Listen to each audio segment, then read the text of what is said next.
Today's May 2nd, 2024. I'm honored to have two luminaries, brilliant guys. I know. Well, compared to me, Mark Changizi and Ron Coleman. They have X personalities and X profiles, and they've been excommunicated from good society. So we're going to talk about that. We're going to talk about how good is good society these days. I'll give the baton first to Mark because it's closest on in the middle there. You want me to introduce myself, or you want to just start talking? Yeah, sure. Why don't we do that quick intro? I guess, sure. Why not? Yeah. Well, I mean, I would imagine some fraction of your followers know me. So, cognitive scientist, undergrad math, physics, PhD math, but I became kind of a cognitive science, evolutionary biologist. And I got a lot of people got to know me before COVID because I had a lot of TED Talks and I had a TV show, and I was kind of just involved in public outreach about my discoveries, and I've got a bunch of books on the origins of why we are the way we are. But during COVID, I became kind of on the front lines of arguing against the great COVID debacle and the authoritarianism, and trying to understand the totalitarianism that it led to. Right? I mean, really, it was all of the experience that we had was a minor totalitarianism, something most of us that grew up in the West have never experienced, and really didn't have a good feel for.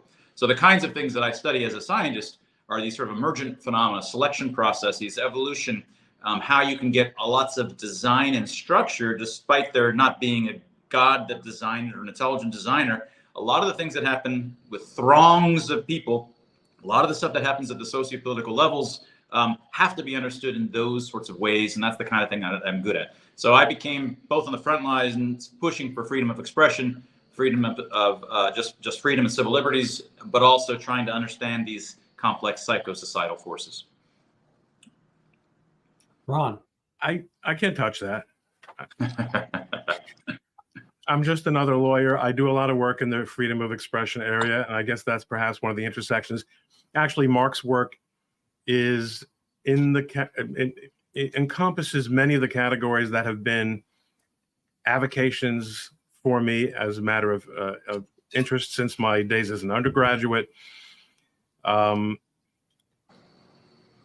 We're dealing with, I think, a lot of the same issues, coming at them from very, very different perspectives. I'm also involved in civil liberties policy, both in terms of the legal work that I do and the writing and speaking and podcasting that I do. I don't really know what else to say besides that. I'm going to let you. Things will, I'm sure, come out in the course of this discussion, Randy. Absolutely. No, I don't think either one of you are going to have much shortage for words. Frankly, we're going to have some, But speaking of words, the word is logos, and we have all these ologies which are logos. Psychology, which is to put the psyche into words, and these became fields of endeavor, fields of study, and to a point, all well and good. But I think we've seen some diversions, perversions, inversions, and reversions along those concepts in our university. And to make more puns, the university has maybe been killed by diversity, certainly not of thought, but of this kind of applique. And so, there's, kind of where I'd like to go with this talk. And the reason I had both you come on through, kind of vastly different prisms of looking at the world is to talk about the implosion of our university system and our methods of quote unquote higher, to take away that word, education, higher learning. So maybe we'll start backwards this time. Maybe Ron, can you tell us a little bit about what your thoughts are on campuses? You and I both went to schools with some kind of vine along the outside. I think ivy or something like that. But now it's poison ivy. So what's up with that? You didn't mention one of the other puns you could have made, or there must be some literary term for it, but perversity, I think, would also be. And I don't mean it in a moral sense. I wouldn't exclude the moral sense, But there has been over the last 20 or 30 years, a very, very serious perversion of the academic mission. It has been very, very distorted by money and by, to some extent, many of the free market values that I, as a young conservative, thought were just the cat's pajamas in the in the 80s. I think that has had an effect to some extent on part of that perversion. But also, we have taken the concept of academic inquiry and the related concept of tolerance for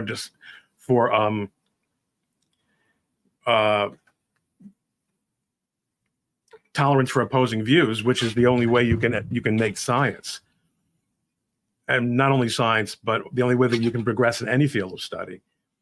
And instead of making these things the necessary lubricant for running the engine of knowledge, they have become the engine, and all we have is a bunch of grease.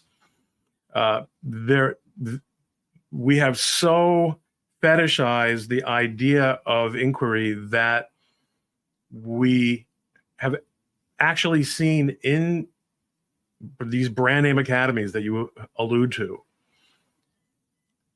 a contempt for the idea of objective truth, not only in moral or philosophical contexts, but even in what were once considered to be empirical areas of study. So, I mean, I think that's a decent elevator pitch for why things are going south down the shaft very quickly. Mark? Yeah, I mean, I think that if you ask these folks, most of the folks in academia, whether that's happening, I think most of them would say, no, we're open-minded. And this is the problem, because in a lot of these departments, 98% of the folks are Democrat. They have maybe a percentage or two of libertarians, and then some fraction of folks that voted Republican. In those circumstances, literally everybody that they know, often they literally have known nobody that voted for Trump. The entire range of ideas in all of the differences of opinions, and there's of course differences of opinions that they have amongst one another. We tend to lump them together as, sides of the opposition from my point of view. But from their point of view, let me give you an analogy. You've seen the New York City maps, which are the New York-centric or the Manhattan-centric maps, right? Yeah. New Yorker's view of the world. Yeah, I think it's Saul Steinberg. Yeah, it was a New Yorker article years ago or something. So Manhattan fills up almost all of the earth, and then like the little bits of the rest sort of it exponentially just decays out. With that kind of, that's what's going on in academia. This is the reason I left academia, and I've always, even when I was in academia, I never wanted to stay within a field. When you stay within a field and you start attending the conferences within that field, I would get to know, Doug or Dr. Doug and Dr. Susie are they're so cool in the field. They've made all these discoveries. I want to become like them, right? And if I get into my mid-30s and I've got a couple discoveries on my belt, the young people start calling me sir, and the young ladies are batting their eyes, and you love that. So you start to get embedded in that social community. The only ideas that matter are the ideas that they care about. The ideas in that other community are stupid. Why do they even work? Everything that gets the whole space of ideas, and you feel like there's lots of ideas because your entire social space is spread out. That whole thing has spread to fill your whole social mind, just like Manhattan does in that space. The folks in academia think that they're open-minded. They feel that they're open-minded. The ideas that Republicans have and conservatives have, or even libertarians have, are taboo, right? They don't feel like they violated civil liberties when they tell you to put a shirt on or put pants on when you go into a restaurant, right? None of us even. You and I don't think that's a civil liberties violation because it's a taboo. And once things are taboo, it's not a civil liberties violation to say you can't do it. It's not a taboo. It's a taboo for me to have sex with my sister. Sorry to say that, but right, like brother and sister consensually want to have sex. Like, who am I to say that that's disgusting? But I'm a libertarian, go ahead. But it would never occur to me to make that illegal or it never occurred to me to think that that was a civil liberties violation to make that illegal, right? It's just like, it's so gross. Universities are like that. The ideas that conservatives have are taboo, are so beyond the pale, so evil that they don't think that it's violating their notions of free expression and diversity to discount it. This would be like discounting people that, that are engaged, are proponents of murder or proponents of incest. So this is why, and it's a consequence of there already being 97-98% groupthink. So in that groupthink, they're not susceptible to the argument that you guys don't have a wide diversity of opinions. We have all of the opinions. Everything is in here. It's what they truly think, right? And that's a consequence of what has slowly evolved. Sorry, I'll let you go, Ron. It's orthodoxy. What you're describing is a system of orthodoxy, and anything outside the cathedral is simply a non. Like you said, it's not a point in the set. Right. And most of them don't see it this way, because once you're inside, again, your whole brain of all the allowable ideas, it's that whole space has filled up your whole brain. So the people, it's not like they go, aha, we've kept the conservative ideas out. They're not walking around like that for the most part, because they really feel like they've got all the ideas. They're truly open-minded, diverse people. And that's the problem. So I'm going to give you one quick story. I interviewed earlier today Nathan Kufness, who's a philosophy professor in the news lately at Oxford. He's being dismissed possibly for some heterodox views. And I'm not going to get into that too much. But while I was talking with him, he first of all, he said one thing. He said at university, they select for, kind of on a Darwinian way, I guess, they select for people who are somewhat, obviously studious. They like to do their homework. They like to, kind of do things for approval, and they are timid on the one hand. And obviously there are some exceptions.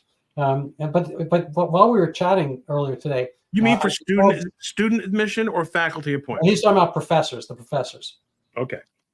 And so while we were talking, I recall the conversation I had maybe 15 years ago, and I didn't realize he was a professor, but it turns out he's a law professor. And we were at a Sunday party, and there was some Super Bowl stuff on, or not Super Bowl. It was a football game on, and maybe it was college. Anyway, so there was a college game on, and he was lamenting that these schools. This is before NIL, before money was kind of released to the student athletes, as it were. And he was saying, "Oh my God, it's just terrible. They warp the academic atmosphere by having these guys come in who are there for football, and they're not students per se. They should only really have people in who can do the homework, who can do the work of study. And study is not easy, blah, blah, blah." I said, well, it's funny you say that. I had no idea you were also against affirmative action like me.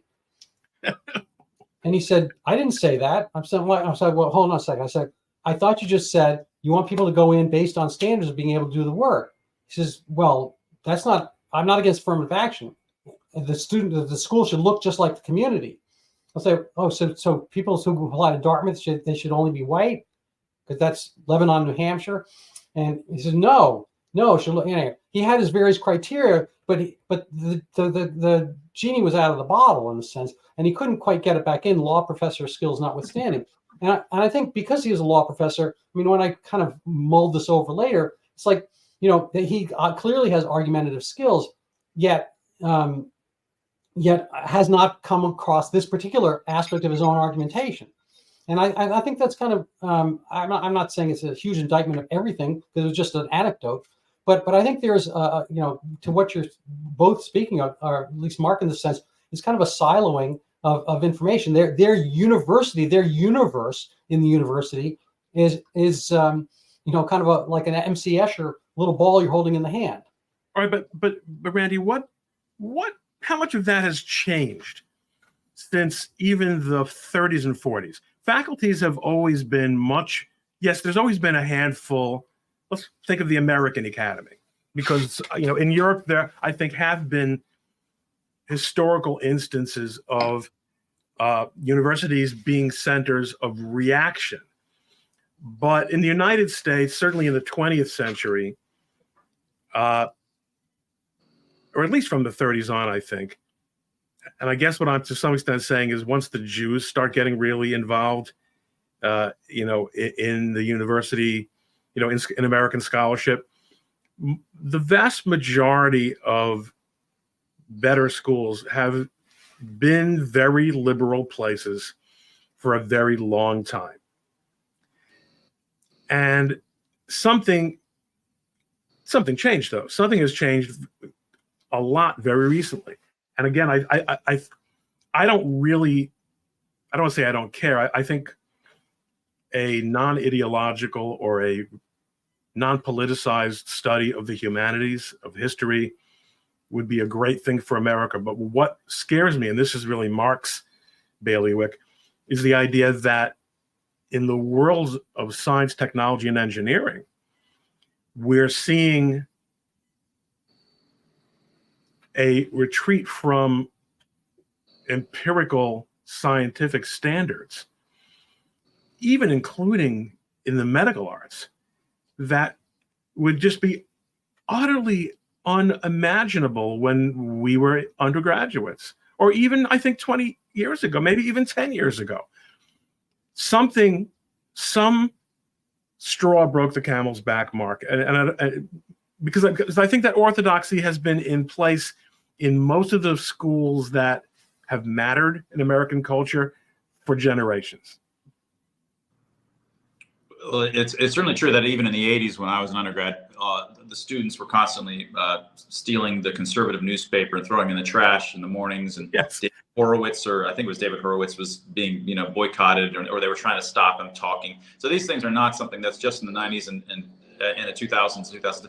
But I've seen the data, and I've seen the data. Things have gotten quantitatively worse, if not qualitatively worse, in the last 10 or 15 years. Something indeed has changed, and the only saving grace about the STEM fields are that instead of being 97, 98%, or in some cases literally 100% having voted Democrats in the humanities, they're only, 60 to 90%. I mean, they were still overwhelmingly far left.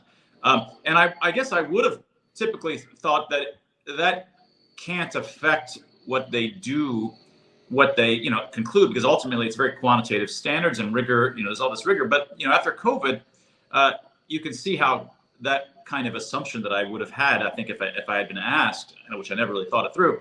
Before COVID, I'd probably say, well, at the end of the day, they still have to deal with the hard reality of data, and as opposed to the humanities. Whereas that's entirely wrong. The entire interpretive frameworks can be completely biased by being in those groupthings. And so they can come to the belief that there's an altogether novel, disproportionately dangerous virus when there isn't. They can be biased to not seeing any of the iatrogenic deaths worldwide in April and May and March, April, and May of 2020, and still unable to sort of see that those things happened by virtue of the kinds of biases and groupthings that because they're sitting in that mess. And in fact, this is one of my part of my dissertation itself is on the origins of inductive reasoning. When you've got, if you know nothing about the world and you've got a whole bunch, you're starting to get data for the first time, well, you have to give like a uniform probability distribution to all the possible hypotheses. But sometimes we don't. Sometimes we give some hypotheses more than others. How do you understand how we get inductive reasoning up and going? This is called the problem of induction. And in fact, my solution to this sort of a 90-page paper in Synthesa, which is this philosophy journal, is showing how different paradigms or different conceptual frameworks, you might have a different conceptual framework than me in terms of the way you look at the world or the way you see the kinds of hypotheses. And you'll end up starting with a different prior than me. Now, in the long run, we'll converge, but it could be that for a very long, finite period of time, you and I disagree despite getting identical data. So different conceptual frameworks or different communities can end up biasing people for very long periods of time, even though in the limit, they'd eventually converge to the truth. So if you have messed up priors like COVID is altogether novel, well, then nothing that we know about respiratory viruses, including coronaviruses, apply. So suddenly we know all of this stuff about coronaviruses. Well, there's, its natural immunity is really strong. We know that applies. There's There's seasonality. It typically is just, 3 or 4 orders of magnitude more dangerous for the old, and it's pretty safe for the young. None of those things apply because suddenly the prior pushed all that information and said flattened it because it's altogether novel. So all of our prior information went away, and depending on your conceptual framework, because now you're just based on conceptual frameworks rather than all of these prior information. So different groups, namely group-thinky academics, had a different kind of framework than those like me. So you ended up with a long period of time where we differed and still seem to differ in terms of what the data say. I'm glad you pointed that out, because your confidence in this eventual convergence seems perhaps a little overly optimistic. Right. So, I don't want to jump back in again, but there's more to say about that. So what I'm referring to is sort of a Bayesian kind of standard probabilistic kind of logic, but there's newer stuff that work. The way that social reputation works in societies is a lot like blockchain. The reason that you need to have a blockchain in cryptocurrency is because that's the way that you can ensure that when I give you Bitcoin, I say, hey, Ron, I'm going to send you Bitcoin. Then I can't say afterwards, actually, I never sent Ron Bitcoin. I still got all my Bitcoin. Well, the blockchain is a clever device that keeps memory of it and makes it really robust because it's a decentralized currency. There's no master list sitting in the bank someplace, right? Social currency is the same way. There is no, gossip guru that sits there recording everybody's social reputation based on the interactions they've had and who lost face and all that, but it's spread across the community. So you need to have something like social narratives which get built over time, recording who lost face, who gained reputation over time, and all the kinds of events that relate to that. It has all of the properties analogous to blockchain. And what's great about it is that it can't be messed with, right? You can't mess with it and say, actually, no, I won that argument 2 years ago and I've got all the social reputation, whereas in fact that was disgrace. It'll be typically remembered within the community, and the social narrative will preserve it. So that's good in one sense, because you need to have some kind of mathematical thing that's distributed over the population that's decentralized to hold that information. But the problem is when it's ill-formed, it never goes away, right? It's almost impossible to make it go away. It stays forever. And this, by the way, is the problem for the Jews. The Jews, the social narrative 2,000 years ago started that somebody had to be probably put in this narrative that's a very human narrative to want some ethnicity or some people to be the truly evil people. It's asymptomatic, you can't see, but they're true. The Jews fell into that, and they will never fall out of it because these narratives just keep on chugging along and they cannot be broken up. So you're ultimately agreeing. I think you're saying that ideally, if you have the level of transparency of the Bitcoin, of the crypto, the cryptological, data that would be accessible to everyone, so that you could ultimately see my wallet and see your wallet, and that would work and should work with social reputation. But in fact, you don't have that level of transparency. And not only that, we can destroy people and then keep them out of the market for rehabilitation of their reputations. Yeah, well, I'm saying something slightly different. I think that it's actually it's because the social narratives which work like blockchain are working as intended. They work when they're functional, this is why most of us know the narratives that we know, all about history and society. All the stuff that we know are these sort of narratives which you get built over time, and it's pretty useful because no one can go back and mess with it. And this is why you know that there's some people that are high reputation. It typically works, and it's working as intended. The problem is that when it fails, that is, there's a groupthink that's going along, and so the narrative gets formed during a groupthink rather than a bunch of independent, high reputation people coming up with ideas, and it tends to be a true consensus. When a groupthink ends up creating parts of the narrative and gets added on, well, an inherent side effect of this otherwise pretty good mechanism that social networks use is that you end up with this permanence of ill-formed false things. In fact, often very, very contradictory things can just sit there forever. Ideally, the old stuff in my dissertation was not thinking about social networks. It was just like if you're an ideal thinker and you've got these kind of priors that are determined by your conceptual framework, really idealized stuff that didn't get at the whole social community and how social communities and free expression works in social communities. So it's much more complex and tricky in real life. Yes, it is. I'm just going to segue slightly, not quite, but Roger Ver, VER, just was arrested in Spain, and he's going to be extradited to the U.S. for Al Capone crimes, for tax evasion. So he was fundamental in the, I guess, promotion and I don't want to misuse the word here, but kind of he was very involved with Bitcoin and its spreading and so forth. And the irony is that the empire strikes back. You can have your own kind of blockchain interactions, like I like Mark, I like Ron and Mark are probably starting to like each other, so forth, and we can kind of dig our way out of our own little psychological well and so forth. But we can also have the lid covered over our well, so we can't climb out. And I think all of us have experienced. I was off Twitter for a while because of COVID and whatnot, and my posts were getting taken down. I got taken off YouTube and all that kind of stuff. So we have a lid on where we can go. I mean, philosophically, I think there's no place we can't go. And thoughts are thoughts. And Dr. Seuss, what is that? He had one of those things. I think, therefore, anyway. He's got, I forget what it was. It's one of those thoughtful things. You can think anything, blah blah blah. But the fact of the matter is, you can also get sent to your room. And also, Dr. Seuss didn't say that. I just listened to the outstanding video narrator Simon Whistler list that on a list of 50 well-known things that in fact are false.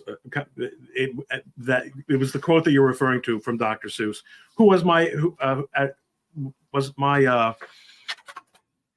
commencement speaker, received an honorable doctorate. Wow. But in any event, I think you're saying something more along the lines of Randy, of what I'm saying, which is that the market for or the environment. As someone trained in economics, my orientation is to think of markets, but whether you think of it as a market or a space or a system, Bitcoin in theory should, when there is a problem with accounting in Bitcoin, when something's wrong, the mechanism exists to see that it's wrong. But in social networks, if that lid is on, or if someone is excluded from the network. So here you have the Jews, Mark's example, who are really adept at expressing themselves and at getting into networks. But whoever it was who crafted the narrative of the Jews was able to build into it a brilliant routine, which says the more effectively the Jews communicate the falsehood of the claims against them, the more that proves how true those claims are. See, they control the media. So you get into this recursive cycle that you can never. But that goes back to our problem of the lack of empirical truth. You can never.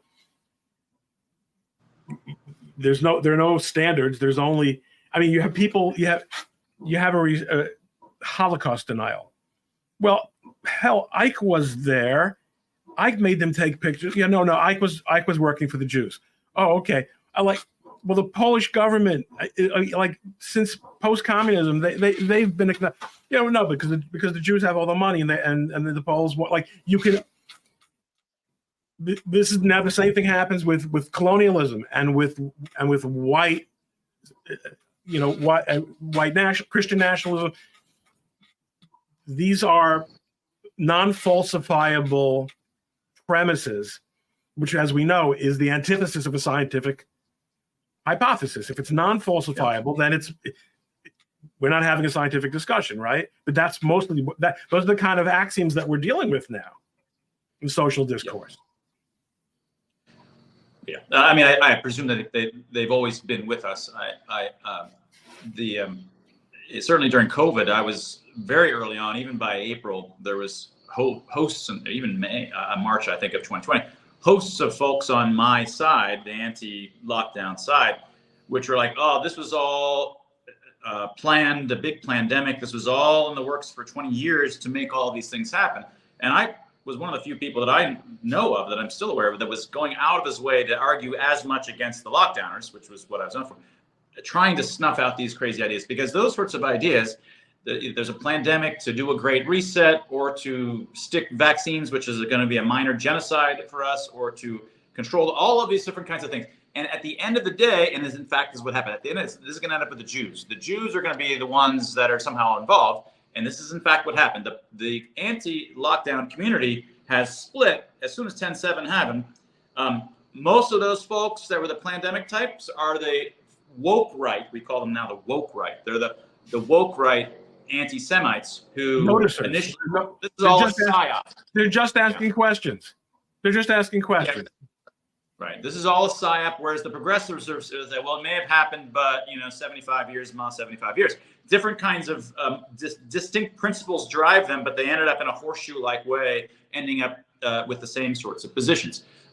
These sorts of people are always with us, and so I've been trying to snuff them out for 4 years with lower and lower visibility because of all the censorship, and still to this day, I'm still going down. And so I'm unable. They're unstoppable in some sense, but I'm not really hoping to convince any of them. I'm hoping to stop other people from falling into that kind of well. Yeah, that's the difference between Democrats and Republicans. Is Democrats are trying to sink the ship, and Republicans are trying to sink it less slowly, more slowly. Well, this is related. So you remember when this started in 10/7?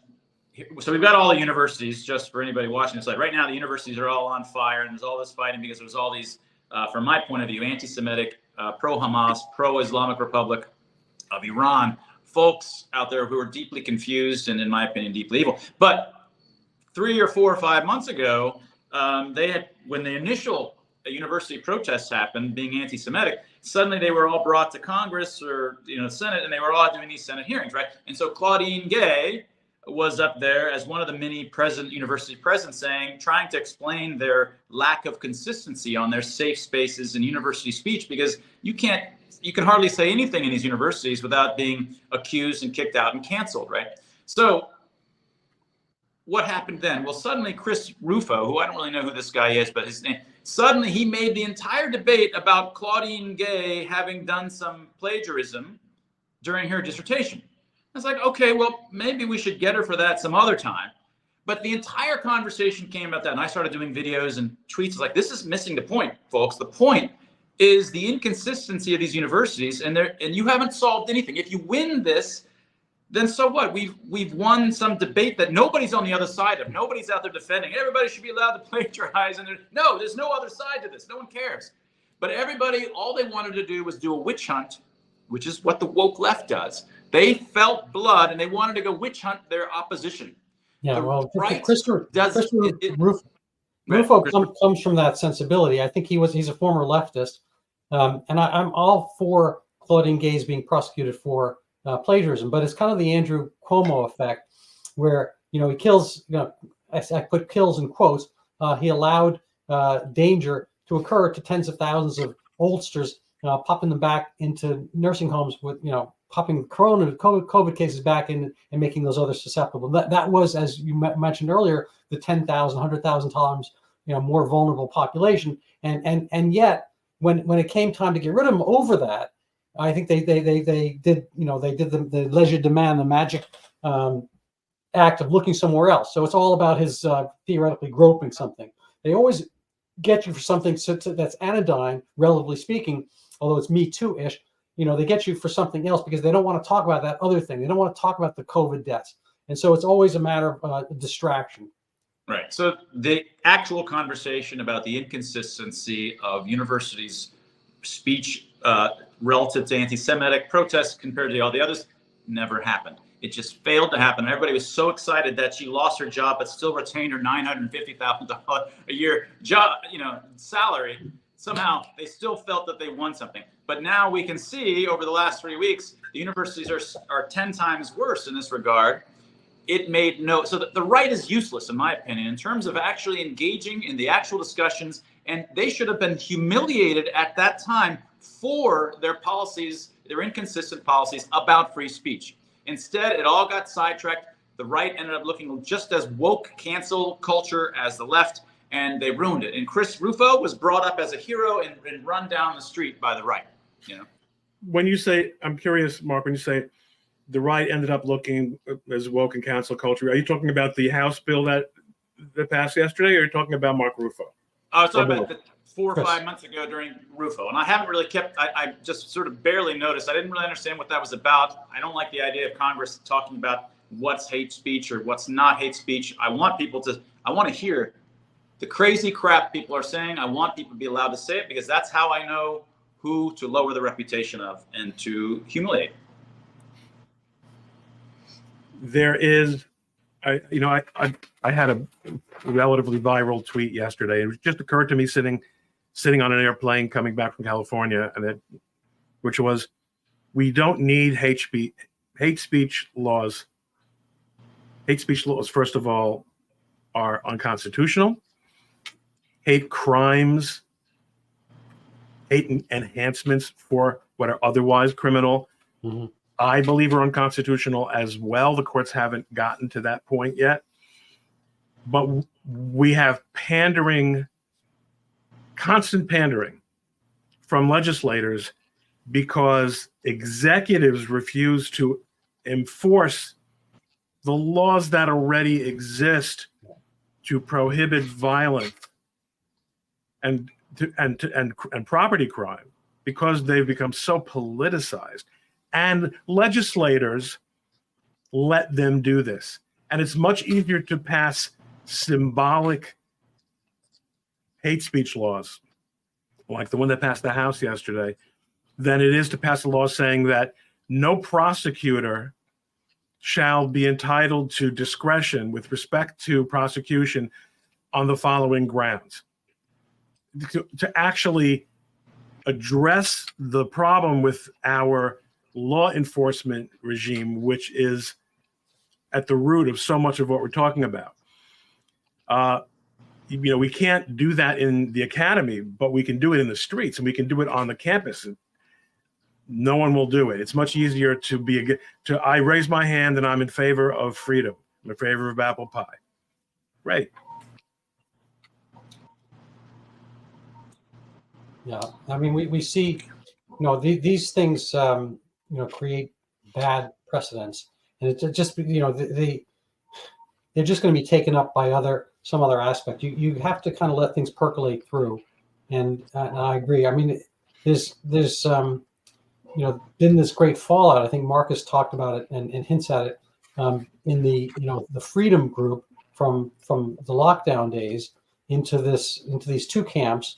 Norman Fenton has spoken about this, that he was a great crusader, mathematical mind, and parsing out the statistics and all that kind of stuff during COVID, and the disappointment at seeing how people go for the next thing, which I guess is there have been a couple other next things, but most recent next thing is the Hamas-massacre, and people not being able to discern, if you thought you had a hook on the truth in COVID, and then not to see it now, and fall into these kind of false narratives, and somehow, I mean, I think Colombia is a little bit discreet. The protesters there about putting the quote unquote Palestinian flag outside Hamilton Hall, now Hind Hall, but they didn't put the actual Hamas flag out. The Hamas flag is a little bit more blatant about what Hamas wants.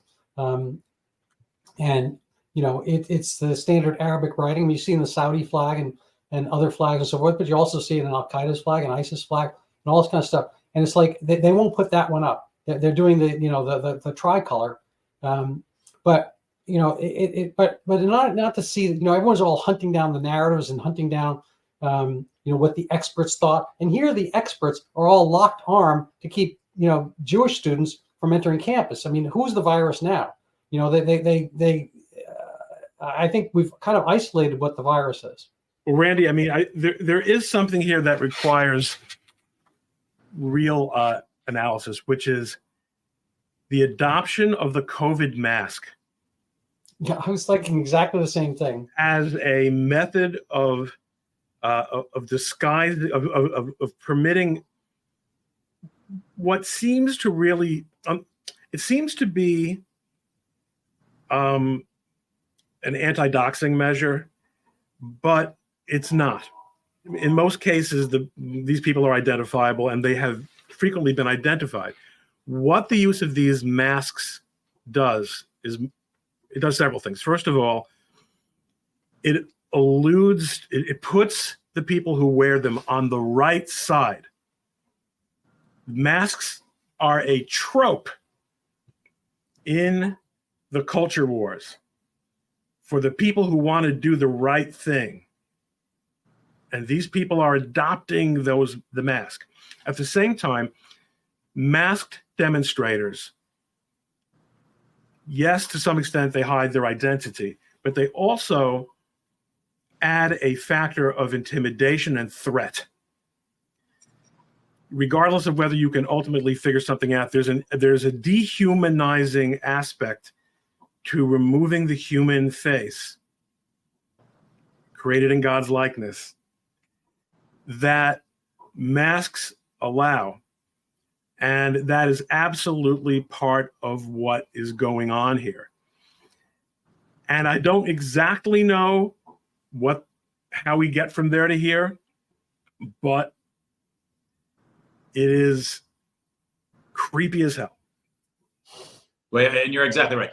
Even in videos that are sort of snuck out of their private meetings that they were having 4 or 5 months ago, you could see that the large majority of them were all wearing masks. This was not in a public setting at all. They're wearing them as a virtue signal. These are a holdover. Nearly all of them were pro-lockdown, and it's sort of now spun into a continuing virtue signal about, within this world. And of course, it's also selected for anti-doxing measures and provides a kind of intimidation factor, just like white hoods for the KKK. All of these things are potentially selecting for their continued use. Yeah. Doctors have gone along with, okay, I'm going to bring up a topic, female circumcision, genital mutilation. It's sort of prominent in Sudan, a bit in Egypt and Muslim world, and there are motivations there socially and whatnot. I haven't gone to Google Ngram to look this term up, but I don't see much talk about it. About 20 years ago, it was in the news quite a bit that this was a bad thing. Women have the right to sexuality. They have the right to sexual pleasure. This is a cruel injustice. It's kind of a form of slavery, if you will. You're basically getting these girls married, but as servitude, to produce children, but not get any pleasure from it, so they're not going to stray, and so forth. So it's kind of it's kind of like those remote ankle bracelets, whatever. Worse, it's kind of keeping you in check. And that's I think validly abhorred. But you can't hear much about it these days because guess what? We do genital mutilation. Not the same thing. We're not doing clitoridectomies, but we're taking younger children, even than the teen brides in those regions. And what are we doing? And what is medicine saying about it? We've taken away the ability to talk about clitoridectomies in the Arab world. We can't talk about anything else in the Arab world. And you've lost any kind of moral ability to do this because we, as physicians, in a sense, have kind of, no pun intended, indoctrinated ourselves to that. And it's like, I don't know, I'm just going to put that out there, and you guys can either pick at it or not. There has been a political choice made that radical Islam's representatives in the West, not radical Islam in Islamic countries, but radical Islam's agents in the West will ally themselves with the American left, whose values are repugnant to Islam. And the American left will ally itself to radical Islam, whose values are repugnant to the left, to fight the common enemy of X, whatever you want to call X, whether it's colonialism, capitalism, white people, Jews, whatever the moment requires. This made it impossible. This was what shut down the discussion of female genital mutilation before we got into the sex change business. Do I think that it was meant to clear the ground for the sex change stuff? I don't think so. Like Mark, I tend to be extremely skeptical of long-term, comprehensive conspiracy theories. But I do think that there's tremendous opportunism taken, that's exploited by activists. And that's what's made us, you're right. This goes back to the beginning of our conversation. Questions that can't be asked. They're outside of the cathedral. You simply can't raise these issues. We're in a world where Jews, atrocities are performed against Jews on purpose, on video, and without any serious contradiction. And within a very short time, Jews are the ones against whom the word genocide is repeatedly used. This is a plan. That much I can assure you was not accidental. That part of it is a plan. So these alliances do work out very well, and the problem is they shrink the field of what, not only of what's acceptable discourse, of whether discourse may take place. So what we've been seeing videos of the last few days is people trying to ask these students in these encampments questions, and they're just told, we don't answer questions. Yeah. Well, on the issue of female mutilation, genital mutilation, a similar thing happened for masks, for face masks. So the Islamic Republic, maybe this is 2022, had one of their mullahs was announced, said, well, what's the big deal with enforced hijab? The entire world, Western world, is enforcing a face mask. So how do you say that we're so bad for enforcing hijab, which has all of these potential societal benefits, right? And there's a point there. Like, who are we to say that they shouldn't enforce hijab when we're forcing an obviously useless, right? And this is going to be on YouTube. I don't want to say the full sentence because they probably still, right? So that's problematic. It hurts us to engage in these sorts of things. It makes it easier for them to defend their practices. The other thing I wanted to mention related to masks and the use of Israel is doing genocide. There's a similar, these are the pathway to virtue signals is always this. It starts off that certain people wear some kind of membership signal.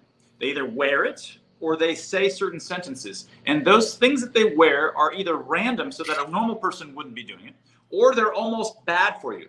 You need to be wearing something that's random, because otherwise just regular old people that are not part of my community would be doing it. So masks in March and April of 2020 was something that almost nobody wore, but a few people did, and these were the members of the COVID cult. They weren't being recommended at the time, but it provided a good signal that, hey, I'm a member of the I Care club, right? But once that starts as a membership signal, more and more people see it as a membership signal because it works as a membership signal, because people that are not in the club are definitely not going to wear it because it's stupid, right? But then what happens is that the community will over time evolve good arguments post hoc for why it's actually virtuous and good and helpful and useful. And the better arguments that come up, that bubble up, will then spread across, and other people will make them even better. And so soon you'll have 100 observational studies in 2 months which said that masks work. totally work. All the evidence says they work. Look, none of these observational studies were there 2 months ago. It is selected for post hoc. What ends up being selected for are good arguments, good in the sense that they travel across minds really well. They're really infectious memes will evolve, justifying the membership signal and arguing very strongly that it's virtuous, good, everybody should do it. This is also what happened for genocide. In the beginning, genocide is the most extremely absurd point that you can ever make. Israel, more than any military historically, it has, even by the numbers that Hamas says, is still a 1-to-1-ish civilian to militant ratio. In an urban war with terrorists hiding behind civilians, that's still one of the lowest militant to, civilian to militant casualty ratios. It is so absurd. So what started, in October 7th itself, people were calling, Israel genocidal. And over the weeks after they kept using that word, it was a membership signal because it was absurd. And I even did a video, a science movement video in my series. I said, look, here it is. This is going to become now bubbling up more and more justifications for this crazy, batshit crazy idea will suddenly get sophisticated. And I mean sophisticated in a post hoc bullcrap way, but they will be sophisticated. They will spread across minds. And you will not be able to argue the person out of it. They'll just argue in circles. It's just like, it's all crazy, but it's all self-consistent crazy. And it becomes elaborate and sophisticated. And that's in fact what happened. So now everybody, half of my tweets on Twitter, if I'm just going through the whatever it is that they're serving me tweets, not just people I follow, are all people saying the genocide in Gaza this, the genocide in Gaza this. And all of them truly 100% believe what they're saying. And that's how all of these things work. They believe that masks work. They believe that it's truly genocide. And this is always the pathway from membership signal, crazy, batshit crazy membership signal becomes totally 100% justified in the community through these sorts of evolutionary, in some sense, mechanisms. So we're rounding out the hour, and I'm curious, closing statements. I have an attorney who's done closing statements before. Maybe that's the wrong term, but like any TV show, movie, I try to leave on an upbeat. So what are the upbeats? What are the things we can gain from all this? Going back to Mark's point about social reputation, there was a time, and it wasn't that long ago, when you really could put a lid on the truth. We are here now having this discussion. Yes, we have to be careful because on one particular and very dominant platform, we can't really even still speak the truth. But because of technology, we do have the ability to express ourselves and to share our views and to offer them for examination in a way that was not possible in times when gatekeepers were the exclusive means of communication. And lunatics like us had to resort to sticking mimeograph sheets of paper on people's car windshields. There's a whole world of discussion and thought going on out there, and a lot of it is lunatics. But the lunatics have always found ways to talk to each other. So I'm optimistic that knowledge does win, that ultimately the more we talk and the more we communicate, the regime that we're operating in will render the know-nothingism and the this utter blindness to empirical truth eventually, and hopefully sooner rather than later, extinct. Mark? Well, I hope so, and I share some of that that optimism. Certainly back in the day before the internet connected us all, we had individual countries which would fall into social manias, and it would have been harder probably to have the kind of free expression that may have, the free expression was not very good. But the worry is that now is when there is an occasional social mania, it doesn't stop at the borders. It really spreads worldwide, and we don't have much data to go on over the last 10 or 15 years, but it does feel like, and this is not a scientific claim, it does feel like every 3 or 4 months there's a new next thing, and we're much more susceptible to these kinds of social manias, and they have more time to evolve and bubble up, and portions of the internet to be infectious to transmission across brains. So you take that as well as two different kinds of illnesses that are thrust upon free expression. One is, or three different kinds. One is censorship, two different categories: government top-down censorship, which is pretty much still happening everywhere in every country, right? And then the other is as bottom-up, or private enterprise itself demanding censorship. Most of these countries are censoring top-down because their populace demands it. Because their populace thinks that that's how you get true things on the internet, is by just having some fact checker say it. And it's pretty intuitive. Well, why wouldn't that be? Free expression is complex. Free expression is the mechanism by which we come to the truth, but it's not obvious, right? These are hard things. So that's the one problem. There's still censorship, which is making the ability for free expression to even work more likely to fail. The other is that these free expression networks, even when they're being unfettered by the state and by other kinds of actors, they aren't the public square. They're not exactly the kinds of spaces that you and I evolved for. In real life, if I'm in front of you and you're older than me, or you have certain kinds of specializations, like I do compared to some of the people that I argue with, right? I've got certain kinds of things that I'm good at. And in real life, they're going to have a certain kinds of emotional expressions to me. They're going to give me a little bit of, they'll show a little bit more humility, let's say. But on the internet, we don't have the same kinds of expressive repertoires that we have in real life. So we tend to be trolls. We tend to be jerks. And we tend to engage in different kinds of socio-emotional interactions, which is really the true. My last book is called Express a Human. It's the real language that humans, social animals, speak. We think that we are speaking in all of these propositions, but really the propositions are all peppered with confidence claims, which is the way that we communicate statistical confidence levels. It's not by saying, hey, what I just said is a p-value less than 0.05. No, it's saying I really believe it, goddammit. And that's suddenly putting a huge amount of confidence around it. And we do this with emotional expressions, both showing disdain or respect for your view, or confidence or humility about mine. And all of these things are sort of in a framework.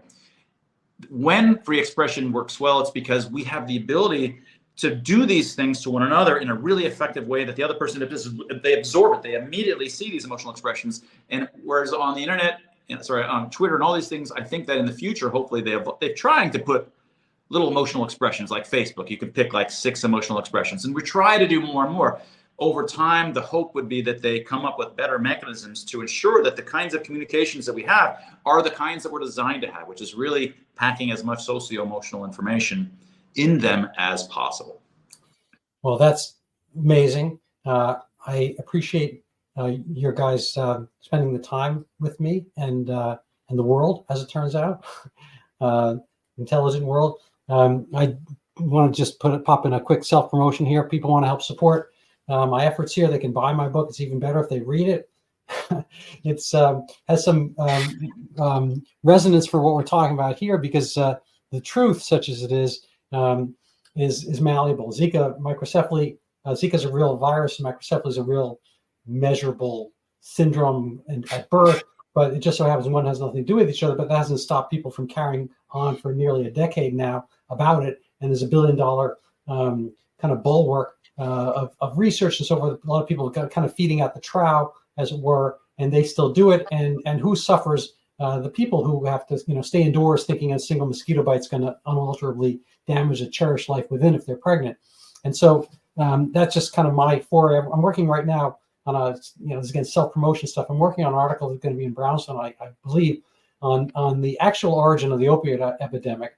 And I'll give you a hint. It starts with an M and ends in ethadone, and you can go from there.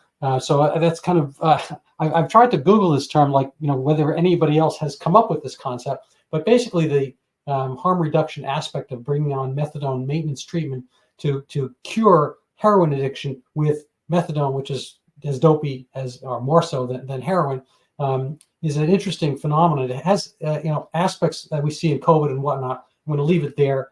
So people want to follow me, they can follow me, and you guys are pretty much eponymous for your Twitter handles. As long as you can see the names at the bottom here, Mark Changizi and Ron Coleman. Go follow these guys; they're brilliant, and I loved having you guys on. So thank you so much. Any final words? Pleasure to be here. Yeah, thank you. Thank you so much.